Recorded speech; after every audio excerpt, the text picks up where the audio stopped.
પ્રણામના પણ પ્રકાર હોય છે અને સ્ત્રીઓ તથા પુરુષો માટે આ નિયમો અલગ અલગ છે. ચાલો જાણીએ દંડવતની સાચી રીત. પુરુષો માટે પહેલો પ્રકાર છે સત્સંગ એટલે કે અષ્ટાંગ પ્રણામ.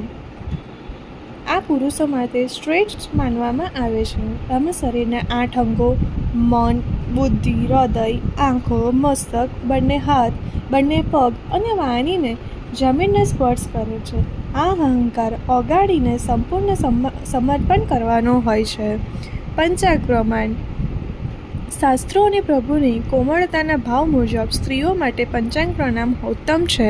આમાં સ્ત્રીઓએ જમીન પર આખું સૂવાનું નથી હોતું, પરંતુ મસ્તક, બંને હાથ અને બંને ઘૂંટણ આ પંચાંગ ટેકવીને પ્રભુને પ્રણામ કરવાનું હોય છે. ખાસ યાદ રાખવું કે ક્યારેય ખુલ્લી જમીન પર સીધા દંડવત ન કરવા. નીચે આસન કે વસ્ત્ર હોવું અનિવાર્ય છે. ભક્તિનો આ સાચો નિયમ ગમ્યો હોય તો વિડીયોને લાઇક, શેર જરૂર કરજો અને જય શ્રી કૃષ્ણ કમેન્ટમાં લખજો.